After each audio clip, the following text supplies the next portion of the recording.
नमस्कार, आपकी आवाज देख रहे हैं आप और मैं हूं आपके साथ ज्योति आर्या।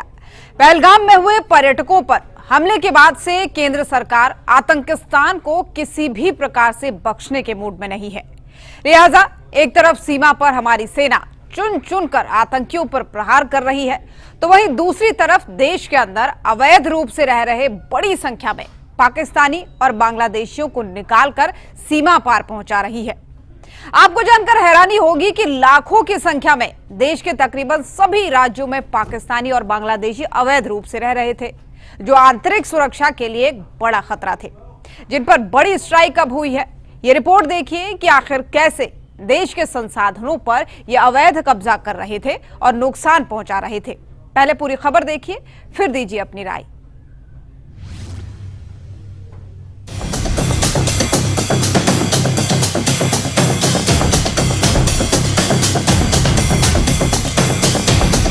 कश्मीर के पहलगाम में 22 अप्रैल को हुए आतंकी हमले के बाद पूरे देश में आक्रोश है।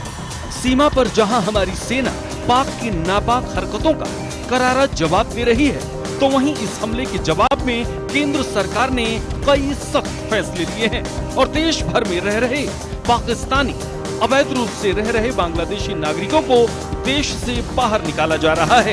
इतना ही नहीं, विदेश मंत्रालय ने पाकिस्तानी नागरिकों को 27 अप्रैल तक देश छोड़ने के भी निर्देश दिए हैं, जबकि इलाज के लिए मेडिकल वीजा पर आए नागरिकों के लिए अंतिम तिथि 29 अप्रैल निर्धारित की है, जो आज खत्म हो गई। अब देश में जो भी पाकिस्तानी या बांग्लादेशी रहेगा वो अवैध माना जाएगा। सभी राज्यों की इंटेलिजेंस एजेंसी एक्टिव हो गई है और सभी राज्यों में पाकिस्तानी बांग्लादेशियों की धरपकड़ युद्ध स्तर पर शुरू हो गई। आप कल्पना भी नहीं कर सकते हैं कि किस प्रकार से ये अवैध रूप से रह रहे लोग देश को खोखला कर रहे हैं। अब देश के अलग अलग राज्यों, जिलों की इन तस्वीरों को देखिए, फिर आपको पूरी खबर विस्तार से बताएंगे। गुजरात हो, हरियाणा हो, उत्तर प्रदेश हो, आसाम, महाराष्ट्र या फिर राजस्थान, इन सभी राज्यों के अलग अलग जिलों में अवैध रूप से ये घर बनाकर बैठे हुए थे। अब ये तस्वीर आपको विचलित कर सकती है कि किस प्रकार से लाखों की संख्या में देश भर में अवैध रूप से रह रहे ये पाकिस्तानी और बांग्लादेशी देश की सुरक्षा के लिए कितना बड़ा खतरा है। बात गुजरात की करें तो सबसे ज्यादा बांग्लादेशी और पाकिस्तानी यहाँ के अलग अलग जिलों में अवैध तरीके से रह रहे थे। अहमदाबाद और सूरत में पुलिस ने एक साथ बड़ा ऑपरेशन शुरू किया तो हजारों की संख्या में बांग्लादेशी नागरिक पकड़े गए। गुजरात के गृह राज्य मंत्री हर्ष संघवी ने कहा कि ये गुजरात पुलिस का अब तक का सबसे बड़ा ऑपरेशन है और इसे पूरी तैयारी और योजना के साथ अंजाम दिया गया। गृह राज्य मंत्री ने साफ शब्दों में कहा कि जो भी अवैध तरीके से गुजरात में रह रहे हैं, उनके पास अब सिर्फ दो ही रास्ते हैं, या तो खुद पुलिस के सामने आत्मसमर्पण करें या फिर पकड़े जाने पर सीधे देश निकाला झेलें। सरकार अब किसी भी गैर कानूनी नागरिक को गुजरात में रहने नहीं देगी। पिछले 24 घंटे में वलसाड़ जिला पुलिस द्वारा करीबन 300 से ज्यादा शंकास्पद घुसपैठियों की तहकीकात चालू की है। अभी भी ये तहकीकात चालू है। हो सकता है इसमें से ज्यादातर लोग इलीगल हो और बांग्लादेशी निकले। ये पूरी तहकीकात आज शाम तक पूर्ण होगी, उसके बाद आंकड़ा आप सबको दिया जाएगा। वलसाड़ जिला पुलिस ने कल पूरी रात वापी हो, संजान हो, ऐसे अलग अलग क्षेत्र के अंदर पूरी टीम बना के एसपी से लेके सभी अधिकारियों ने रात भर ये चेकिंग की है और अभी भी ये कार्यवाही चालू है। मेरा ये मानना है आज शाम तक ये पूरी कार्यवाही पूर्ण होगी और उसके बाद जितने भी इलीगल होंगे वो सभी लोगों को डिपोर्ट करने की प्रोसीजर आगे बढ़ाई जाएगी। गुजरात पुलिस ने बड़ी कार्रवाई करते हुए इन अवैध नागरिकों को कब्जे में लिया और इनके घरों पर बड़ी बुलडोजर भी चलाई। दरअसल अहमदाबाद में चंदोला लेक पर बड़ी संख्या में कब्जा करके मिट्टी भर भर के चारों तरफ अपनी झुग्गियां बसा ली थी और झुग्गी के बाद फिर इन्होंने पक्के मकान बना लिए थे। वहीं हरियाणा में भी शासन और प्रशासन ने पूरी शक्ति बरतते हुए बड़ी कार्रवाई की। बात चाहे हिसार की करें या फिर गुरुग्राम की, पानीपत हो या फिर प्रदेश के अन्य जिले, प्रशासन किसी को भी बख्शने की मूड में नहीं है। नारनौल में भी गुप्तचर विभाग और पुलिस प्रशासन अलर्ट मोड पर है। गुप्तचर विभाग और पुलिस ने कई जगहों पर छापेमारी कर अवैध रूप से रह रहे 14 बांग्लादेशी पकड़े। पुलिस ने इन नागरिकों के खिलाफ मामला दर्ज कर कार्रवाई भी शुरू कर दी। बांग्लादेशी के 3 परिवार थे, जिसमें 3 परिवारों में टोटल 14 सदस्य हैं, बच्चे भी हैं, औरतें भी हैं। वो मजदूरी करने के लिए आए हुए थे। जो ईट भट्टा पूजा ईट भट्टा को से पकड़े हैं। 10 नकली आधार कार्ड थे वेस्ट बंगाल के।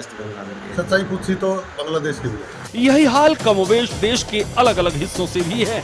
इसी प्रकार से जम्मू कश्मीर में लगातार सेना सर्च ऑपरेशन चला रही है। सांबा, पूंछ, उधमपुर, बांदीपोरा, अनंतनाग की दुर्गम पहाड़ियों और जंगलों में सेना बड़े एक्शन कर रही है। इस बीच पिछले कई दिनों से लगातार पाकिस्तानी सेना सीज फायर का उल्लंघन भी कर रही है, जिसका हमारी सेना मुंह तोड़ जवाब दे रही है, जिसकी गूंज पाकिस्तान में भी सुनाई दे रही है। बहरहाल ये तो शुरुआत है। हर एक गद्दारों और आतंकियों को इस बार निस्तनाबूद करेगी देश की सेना, क्योंकि पहलगाम हमले के बाद देश भर में उबल रहे गुस्से को केंद्र सरकार बखूबी जानती है और आतंकिस्तान का इलाज करना भी, जिसकी शुरुआत सिंधु जल समझौते को निलंबित करने और पाकिस्तानी नागरिकों के वीजा रद्द करने से शुरू हो गई है। ब्यूरो रिपोर्ट, सूर्या समाचार। तो आपने देखा कि किस प्रकार से देश के अलग अलग राज्यों में अवैध रूप से बांग्लादेशी और पाकिस्तानी रह रहे थे, जिससे आंतरिक सुरक्षा को एक बड़ा खतरा था। ऐसे में सवाल उठता है कि आखिर क्या है इन अवैध पाकिस्तानी और बांग्लादेशियों का इलाज। ये बहुत बड़ा सवाल है जो सूर्या समाचार भी आज उठा रहा है कि आखिर क्या है इन अवैध पाकिस्तानी और बांग्लादेशियों का इलाज। भारत में रह रहे लाखों की संख्या में अवैध पाकिस्तानियों का क्या जो इलाज हो रहा है वो सही है? आतंकिस्तान का क्या हो परमानेंट इलाज? तो ये भी एक बहुत बड़ा सवाल है। अवैध रूप से रह रहे लोग देश के लिए कितना बड़ा खतरा है, क्योंकि लाखों की संख्या में ऐसे लोग हैं जो अवैध रूप से रह रहे हैं। क्या अब जरूरी हो गया है आतंकिस्तान पर अंतिम प्रहार? क्योंकि टेम्परेरी इलाज से कुछ नहीं होगा, इसका परमानेंट इलाज क्या है? ये सवाल आज सूर्य समाचार उठा रहा है कि आखिर क्या इन अवैध पाकिस्तानी और बांग्लादेशियों का पक्का इलाज हो सकता है? क्या वो इलाज है परमानेंट जो हो सकता है? भारत में रह रहे लाखों की संख्या में अवैध पाकिस्तानियों का क्या जो इलाज अभी किया जा रहा है, जो डिपोर्टेशन उनका कराया जा रहा है, क्या वो सही इलाज है? अगर हाँ, अगर ना, तो फिर परमानेंट इलाज क्या है? और हमारे सहयोगी देवांश पांडे हमारे साथ दिल्ली से लाइव जुड़ रहे हैं। देवांश, किस तरीके की कार्रवाई हो रही है? एक मास डिपोर्टेशन इसको कहा जाए, क्या हालात अभी बने हुए हैं? जिस तरीके से गुजरात में एक रात के ही अंदर 1000 से ज्यादा जो बांग्लादेशी और रोहिंग्या जो पकड़े गए हैं, ये अभी तक का गुजरात पुलिस का सबसे बड़ा ऑपरेशन बताया जा रहा है। देखिए, एक ही रात के अंदर 1000 से ज्यादा बांग्लादेशियों को पकड़ना और उनको वापस भेजना। जिस तरीके से देखिए गुजरात सरकार भी यहाँ पे और गुजरात पुलिस भी लगातार यहाँ पे अपील कर रही है कि खुद सामने आ जाओ वरना गिरफ्तारी तय है। तो यहाँ पे एक देखिए बहुत बड़ा ये कदम और एक मास डिपोर्टेशन, जिस तरीके से आपने बताया कि एक रात के अंदर 1000 बांग्लादेशियों को पकड़ना, जिसमें से औरतें बच्चे भी शामिल थे जो एक फर्जी दस्तावेजों के साथ भारत में रह रहे थे। देखिए, भारत के अंदर की सुरक्षा को मद्देनजर रखते हुए एक बहुत बड़ा कदम ये यहाँ पे सरकार ने उठाया। देखिए, जिस तरीके से यहाँ पे 1000 लोगों को यहाँ पे पकड़ा गया है और अभी भी जो सर्च अभियान है वो पूरी तरीके से जारी है। लोगों को पकड़ा जा रहा है और यहाँ पे जो पुलिस भी है वो भी लगातार लोगों से अपील कर रही है कि खुद सामने आ जाओ वरना जो है गिरफ्तारी पूरी तरीके से तय है। देखिए, सिर्फ गुजरात की बात ना करते हुए अगर हम बात करें उत्तर प्रदेश की भी, तो मुख्यमंत्री योगी आदित्यनाथ ने भी यहाँ पे प्रदेश के सभी जिलों के एसपी को एक नोटिफिकेशन जारी कर दिया है। एक तरीके से सीधे सीधे बोल दिया है कि जितने भी बांग्लादेशी और रोहिंग्या यहाँ पे बिना फर्जी दस्तावेजों के साथ यहाँ पे रह रहे हैं उनको पकड़े और उनको जो वापस भेजने की प्रक्रिया है उसको पूरी तरीके से चालू करें। तो देखिए, जिस तरीके से जम्मू कश्मीर के पहलगाम में ये बड़ा आतंकवादी हमला हमें देखने को मिलता है, तो उसके बाद जिस तरीके से भारत सरकार यहाँ पे केंद्र सरकार यहाँ पे जो सुरक्षा को मद्देनजर रखते हुए जो कदम उठा रही है काफी सराहनीय है। और ये जो लोग फर्जी दस्तावेजों के साथ भारत में रह रहे हैं, जो भारत की धरती पर रह रहे हैं, उनको वापस भेजने की जो प्रक्रिया है वो पूरी तरीके से अब चालू कर चुकी है। जी बिल्कुल देवांश, और न सिर्फ अवैध बांग्लादेशी रोहिंग्या बल्कि पाकिस्तानी जो अवैध रूप से यहाँ रह रहे थे, कई सालों से रह रहे थे, जिनके पास न दस्तावेज है, उनके ऊपर भी एक बड़ा एक्शन ये कहा जा सकता है। और अगर बात की जाए आंकड़ों की, तो अब तक कितने ऐसे लोग हैं जो अटारी बॉर्डर के जरिए पाकिस्तान निकल चुके हैं? क्योंकि मेडिकल वीजा लेकर जो लोग यहाँ आए थे, यानी सार्क वीजा जिसको कहा जाता है, उसकी आज अंतिम डेट है। जी बिल्कुल, देखिए जिस तरीके से जम्मू कश्मीर के पहलगाम में पहले आतंकवादी हमला देखने को मिलता है, उसके बाद सीसीएस की एक बड़ी बैठक होती है जिसमें भारत सरकार जो 5 कड़े फैसले है वो पाकिस्तान के खिलाफ लेती है, जिसमें सबसे प्रमुख फैसला था जो जिस तरीके से सार्क वीजा को यहां पे रद्द कर दिया गया, उसके बाद मेडिकल वीजा को भी रद्द कर दिया गया। जो पाकिस्तानी नागरिक जिस तरीके से भारत आते हैं और भारत में आने के बाद उस जो सुख सुविधाएं, जो मेडिकल फैसिलिटीज है वो पूरी तरीके से उठाते हैं, अब वो नहीं उठा पाएंगे, क्योंकि जिस तरीके से भारत सरकार ने यहां पे मेडिकल वीजा को भी अब रद्द कर दिया है। तो जो यहाँ पे जो पाकिस्तानी नागरिक यहाँ भारत की धरती पे जो अपना इलाज कराने आते हैं, जो सुख सुविधा और मेडिकल फैसिलिटीज का फायदा उठाने आते हैं, अब वो नहीं उठा पाएंगे, क्योंकि सार्क वीजा तो रद्द कर ही दिया गया था। आज जो कि मेडिकल वीजा है वो भी आज पूरी तरीके से खत्म हो गया, और जो भी पाकिस्तानी नागरिक अब भारत में उनको वापस जाना होगा। देखिए जिस तरीके से लगातार सरकार भी अपील कर रही है कि अगर अब पकड़े गए तो 3 लाख रुपए जुर्माना और 3 साल की जेल या फिर दोनों आपको भुगतना पड़ सकता है। तो पाकिस्तान इस समय पूरी तरीके से बौखलाया हुआ है। जिस तरीके से हम बात करें यहाँ पे रोहिंग्या, जिस तरीके से हम बात करें अवैध बांग्लादेशियों की, और बात करें अगर अवैध पाकिस्तानी नागरिकों की, तो उनको अब वापस जाना पड़ेगा। देखिए कई 100 लोग हैं जो हम देखने को मिला कि अटारी बॉर्डर पे, जिस तरीके से अटारी बॉर्डर की भी अगर हम चित्र की बात करें तो कितनी लंबी लंबी जो लाइनें हैं वो लग रही थी। जो लोग हैं वो भारत से पाकिस्तान जा रहे थे, और दोनों देखिए कितने भी जिस तरीके से पाकिस्तान ने भी कदम उठाया, जितने भी भारतीय हैं, पहले तो प्रधानमंत्री नरेंद्र मोदी ने ही बोल दिया था कि जितने भी भारतीय पाकिस्तान में रह रहे हैं उनको वापस आना होगा, और उसके बाद जिस तरीके से देखिए अटारी बॉर्डर पे हमने देखा कि जो पाकिस्तानी नागरिक हैं वो यहां से भारत से पाकिस्तान जा रहे हैं, और पाकिस्तान से जो भी भारतीय नागरिक हैं वो वापस भारत आ रहे हैं। और भी कई सारी जानकारी आपसे लेनी है देवांश, तो आगे आपसे मैं जानकारी लूंगी, बने रहिएगा। एक पहली दर्शक हमारी जुड़ रही है, स्नेहा दिल्ली से हमारे साथ जुड़ रहे हैं। स्नेहा, आपका बहुत स्वागत है आपकी आवाज में। आपकी राय क्या है इसे लेकर, जो इलाज किया जा रहा है अभी अवैध रूप से, जो पाकिस्तानी यहाँ रह रहे थे, बांग्लादेशी रह रहे थे, जो सरकार की तरफ से इलाज किया जा रहा है, इसे लेकर आपकी राय क्या है? मैम ये बिल्कुल सही तरीका है, और गवर्नमेंट का ये फैसला ही तो वो तो बहुत पहले हो जाना चाहिए था, लेकिन वही है ना, मतलब एक घटना चाहिए होती है जिसके बाद ये एक्शन और तेजी से ले जाते हैं। तो घुसपैठियों को निकालना चाहिए, पाकिस्तान से हो चाहे बांग्लादेश से आए हों, भारत में इनकी कोई जगह नहीं है। दबी छुपी पहचान के साथ ये लोग रह रहे हैं, किन कार्यों में लिप्त हैं हमें वो भी नहीं पता चलता है, और जब इस तरीके के मामले सामने आते हैं तब पता चलता है कि मतलब इनमें से कई लोग होते हैं जो छुपे छुपे इन आतंकियों की मदद कर रहे होते हैं या देश विरोधी तत्वों की मदद कर रहे होते हैं। तो सरकार का ये एक्शन घुसपैठियों पर बहुत जरूरी है, और आप देखिए हजारों की संख्या में कभी ये भारत में रहे होंगे, लेकिन अब इनकी संख्या लाखों में तब्दील हो गई है। तो इस पर ऐसी गहरी चोट करनी बहुत जरूरी है, और सरकार चुन चुन कर हर जगहों से, खासतौर से जो हमारी सीमा वाले जितने भी राज्य हैं उनमें ये कार्रवाई तेजी से होनी चाहिए। बिल्कुल, धन्यवाद नेहा आपकी महत्वपूर्ण राय हमें साझा करने के लिए। तो बात सीधी सी है, क्योंकि जो लोग अवैध तरीके से भारत में रह रहे हैं, घुसपैठिए बनकर रह रहे हैं, वो न सिर्फ देश का नुकसान कर रहे हैं बल्कि देश के संसाधनों का नुकसान भी कर रहे हैं, देश के जो नागरिक हैं उनका भी हक मार रहे हैं। एक और सहयोगी हमारे साथ जुड़ चुके हैं, मंडी से नागेंद्र हमारे साथ जुड़ चुके हैं। नागेंद्र, बहुत स्वागत है आपका आपकी आवाज में। सरकार की तरफ से जो कड़ा एक्शन लिया गया पहलगाम हमले के बाद से, जो खदेड़ा जा रहा है जो अवैध रूप से भारत में रह रहे हैं, क्या वो इलाज जो किया जा रहा है वो सही है? उस पर आपकी राय क्या है? मैडम जी, वो बहुत सही इलाज है, और इस देश की सुरक्षा के लिए जो है सीमा से बाहर और सीमा के अंदर भी हर जगह मुस्तैद रहने की बहुत ज्यादा जरूरत है, क्योंकि अकेले गुजरात के अहमदाबाद में 890 और सूरत में 134 लोग पकड़े गए, हरियाणा में जो है 460 पकड़े गए, हिमाचल प्रदेश में 10, और पंजाब में कौन सी स्टेट है जहां पर नहीं पकड़े गए? यूपी में तो हद है। तो ये चाहे लॉन्ग टर्म वीजा है, चाहे डिप्लोमेटिक है, ऑफिशियल है, मेडिकल है, लेकिन इन सबको निकाला जाए यहाँ से अगर इस देश को सुरक्षित रखना है।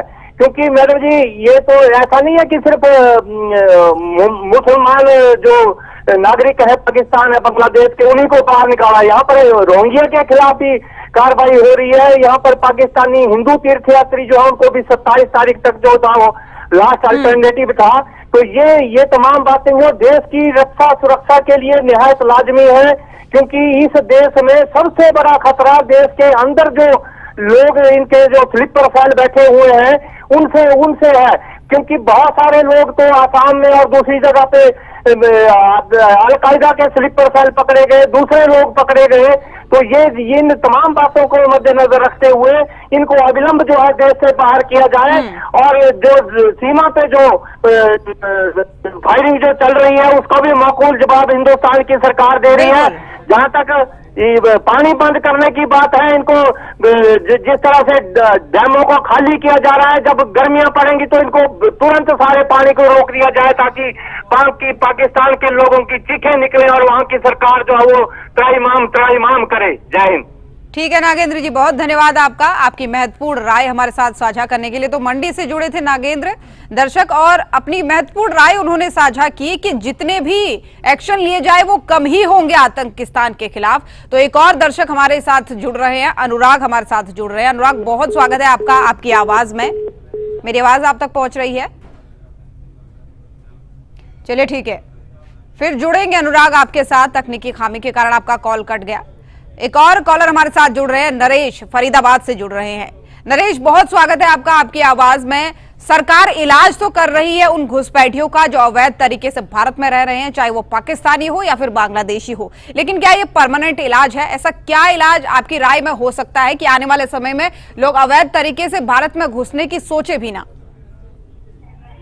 हाँ जी, ये इलाज तो अब से पहले भी हो जाना चाहिए था वैसे तो, लेकिन इन्हें यहाँ से निकालना ही पड़ेगा। जब भी हमारे देशवासियों के लिए तो बहुत ज्यादा खतरा हो रहा है इनसे, और राशन भी लेते हैं, खाते भी यहाँ का, लेकिन गुण गाने इन्हें बाहर के, इन्हें भगाने का इलाज सबसे पक्का है।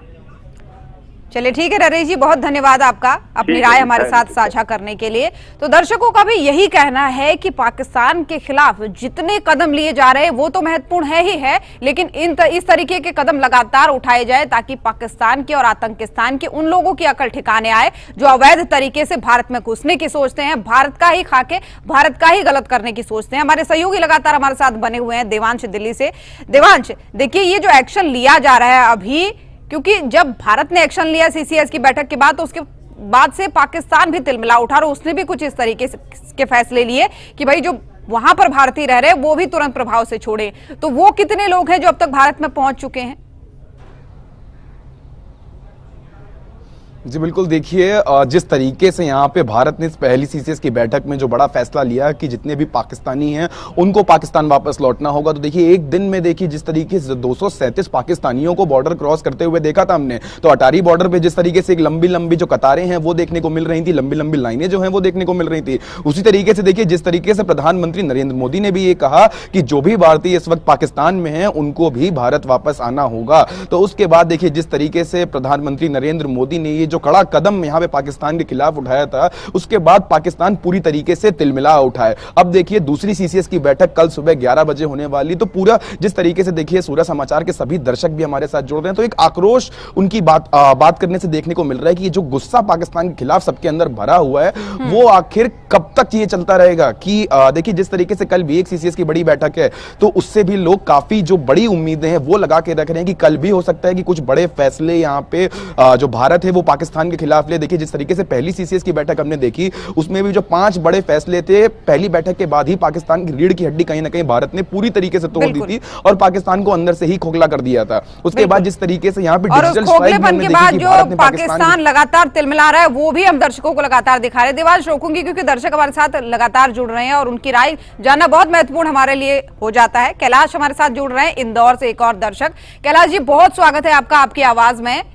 देखिए जो एक्शन लिया गया केंद्र सरकार की तरफ से कि अवैध रूप से जो रह रहे हैं, पाकिस्तानी हो चाहे बांग्लादेशी हो, जो भी भारत में रह रहे हैं, सबसे पहले तो वो यहाँ से निकले, और सेना तो हमारी लगातार एक्शन मोड में है ही है। तो आपको क्या लगता है, क्या परमानेंट इन लोगों का इलाज हो सकता है, और जो सरकार की तरफ से कदम लिए गए हैं क्या वो सही लिए गए हैं? हाँ जी, मेरा ये कहना है, हेलो जी अपनी बात कहना चाहता हूँ कि जितने भी आधार कार्ड है तो वापस निरस्त करके नए सिरे से बनाए और पूरी अच्छी तरह जांच करके देखे कि ये भारतीय नागरिक है कि घुसपैठिया है।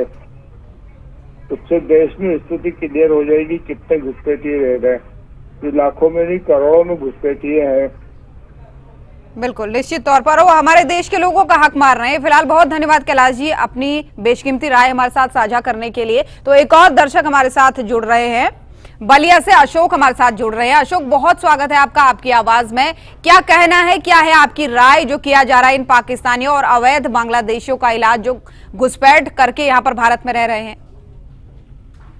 मैडम, पहली बात ये कि बांग्लादेशियों को तो वापस कर दिया जाए, इज्जत से वापस किया जाए। दूसरा चीज, पाकिस्तान ने जो करतूत किया है, हमारा जो गवर्नमेंट एक्शन ले रही है सही है। अगर कम पड़ेगा तो हम बलिया वाले, हमारे उम्र के जितने हमारे मित्र हैं, पाकिस्तान में सबसे पहले जाकर हम लोग गोली चलाएंगे। अगर हमारी हिंदुस्तान गवर्नमेंट में सेना कम पड़ी या नहीं पड़ी तो भी हम लोग जाने के लिए तैयार है एकदम।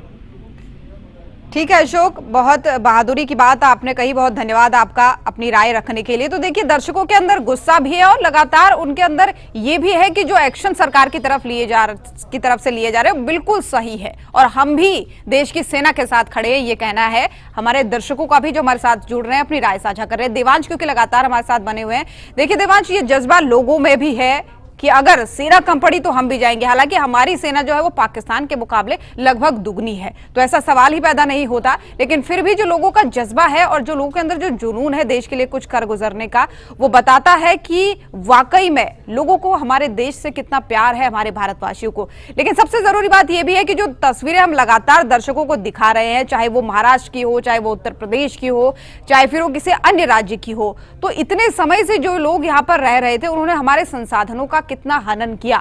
आंतरिक सुरक्षा के लिए ये खतरा बने ही बने, संसाधनों का हनन भी इन्होंने किया, साथ ही हमारे देश के लोगों का हक मारा है इन्होंने। देखिए ज्योति, जिस तरीके से ये अवैध बांग्लादेशी हो, रोहिंग्या हो या वो पाकिस्तानी हो, जिस तरीके से ये फर्जी दस्तावेजों के साथ भारत की जमीन पे रह रहे थे, भारत में रह रहे थे और भारत में रहकर ही भारत को गाली दे रहे थे, तो इन लोगों को जिस तरीके से इस वक्त सरकार वापस भेज रही है, बाहर निकाल के फेंक रही है, भारत से वापस भेज रही है, वो काफी ज्यादा जो एक सराहनीय कदम सरकार ने उठाया है वो कर रही है। क्योंकि जिस तरीके से ये जो लोग हैं, ये ना सिर्फ भारत की धरती पर रह रहे थे, बल्कि भारत के जो नागरिक हैं उनका जो हक है वो मार रहे थे। पूरी तरीके से देखिए, जितना भी भारत के नागरिकों का हक है वो मारने के बाद जो है वो भारत का ही नमक खा के भारत को गाली दे रहे थे। तो अब देखिए सरकार ने जो कड़ा कदम है वो उठा लिया। अब जो भी पाकिस्तानी भारत में पकड़ा जाता है, क्योंकि देखिए जिस तरीके से जो 2 दिन का वक्त दिया गया था पाकिस्तानियों को लौटने का 48 घंटे। आपको एक और दर्शक हमारे साथ जुड़ चुकी हैं, कविता हमारे साथ जुड़ चुकी है। कविता, बहुत स्वागत है आपका। आपकी आवाज में क्या है आपकी राय? जो सरकार की तरफ से कदम लिया जा रहा है, जो खदेड़ा जा रहा है इन पाकिस्तानियों को, क्या वो सही है? क्या कहना है आपका?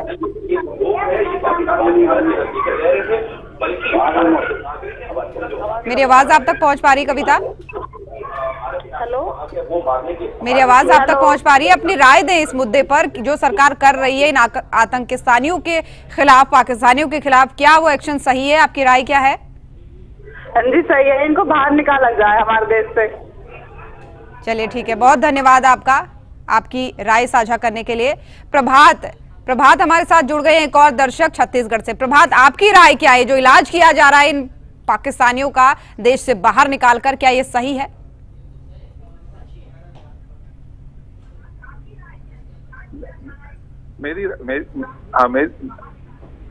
जी अपनी राय ये पाकिस्तान को नक्शे से ही, पूरे हिंदुस्तान जितने भी वर्ल्ड के नक्शे से खत्म कर देना चाहिए।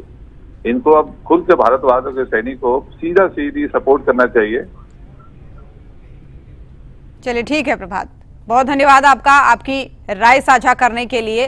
तो देखा देवांश, आपने भी हमारे सहयोगी क्योंकि लगातार हमारे साथ बने हुए, देवांश आपने भी देखा होगा कि लोगों के अंदर गुस्सा है। जो सरकार कर रही है बिल्कुल सही कर रही है और ऐसे मुद्दे पर न सिर्फ लोग बल्कि विपक्ष भी सरकार के साथ में है। तो ऐसे में पक्का इलाज क्या हो सकता है आपकी नजरों में? जो दृश्य आजकल आप देख रहे हैं, चाहे वो बॉर्डर पर हो, अटारी बॉर्डर पर हो, चाहे वाघा बॉर्डर पर हो, या फिर देश के अंदर जो देख रहे हैं, इसके हिसाब से आपको क्या लगता है कि परमानेंट इलाज क्या हो सकता है? जिस तरीके से भारत के प्रधानमंत्री नरेंद्र मोदी ने पहली सीसीएस की बैठक के बाद जो 5 बड़े फैसले और जो 5 बड़े कदम वो देखिए, कहीं ना कहीं जो पाकिस्तान का इलाज है वो तो आधा प्रधानमंत्री नरेंद्र मोदी ने कर ही दिया है। देखिए जिस तरीके से इससे पहले भी आतंकवादी हमला जो भारत पे हुआ था, तो प्रधानमंत्री नरेंद्र मोदी ने ये कहा था कि ये नया भारत है, ये घर में घुसेगा भी और घर में घुस के मारेगा भी। तो उसी तरीके से पहली सीसीएस की बैठक के बाद जिस तरीके से सिंधु जल समझौते को यहाँ पे भारत ने रोक दिया, रोक लगा दी, कुछ समय के लिए स्थगित कर दिया, तो उसी से जो पाकिस्तान की रीढ़ की हड्डी है वो टूट चुकी। 80% पानी जो पाकिस्तान का है वो भारत इस वक्त रोक चुका है, रोक दिया है। तो पाकिस्तान जो है वो पूरी तरीके से तो देखिए बौखला ही गया है। उसके बाद बाद कल देखिए जिस तरीके से 11 बजे सीसीएस की दूसरी बड़ी बैठक है, उसमें भी कुछ ऐसे जो फैसले हैं वो लिए जा सकते हैं जिससे रहा सहा जो पाकिस्तान है वो भी पूरी तरीके से टूट जाएगा, बिखर जाएगा। जिस तरीके से 63,000 करोड़ की यहां पे जो राफेल डील है वो फ्रांस के साथ साइन करी है कल भारत ने, तो नौसेना को पूरी तरीके से सशक्त कर दिया है। जिस तरीके से 25 लाख से भी ज्यादा की जो पैरामिलिट्री फोर्सेस हैं वो भारत के पार से, जिसके अगर कंपैरिजन में हम बात करें पाकिस्तान तो सिर्फ वो 5 लाख है। तो देखिए जिस तरीके से यहां पे भारत पाकिस्तान को हर कदम पे पीछे ढकेलता जा रहा है, पाकिस्तान वहां पे गीदड़ बपकी देने से बाज नहीं आ रहा है। जब भी पाकिस्तान डरता है, जब भी पाकिस्तान अपना आतंक छुपाने की कोशिश करता है, आतंकवाद को बचाने की कोशिश करता है, तब वो परमाणु बम की धमकी देता है। जिस तरीके से एक निजी चैनल को इंटरव्यू देते वक्त भी प्रधानमंत्री नरेंद्र मोदी ने कहा था कि वो खुद जाके लाहौर में देख के आए कि वो परमाणु बम कैसा है और क्या है। तो जिस तरीके से यहां पे देखिए जो दबाव एक पाकिस्तान के ऊपर बनाया गया है, जो दबाव पाकिस्तान के नागरिकों के ऊपर, जो पाकिस्तान सरकार के ऊपर बनाया गया है, जिस तरीके से देखिए कि पाकिस्तान की जो डिफेंस मिनिस्टर है उनकी भी जो परिवार है वो वहां से बिल्कुल देवांश, भले ही गीदड़ बपकी पाकिस्तान दे रहा हो लेकिन अंदर से वो भी डरा हुआ है, क्योंकि तमाम सारे उनके भी ऐसे बयान सामने आ रहे हैं जिस पर उनके चेहरे पर और उनकी हरकतों पर वो डर साफ नजर आ रहा है। फिलहाल बहुत धन्यवाद आपका हमारे साथ जुड़ने के लिए और ये तमाम जानकारी साझा करने के लिए। तो आपकी आवाज देख रहे थे आप। फिलहाल के लिए इस कार्यक्रम में मेरे साथ बस इतना ही। कल फिर होगी आपसे मुलाकात एक नए मुद्दे के साथ। तब तक के लिए नमस्कार।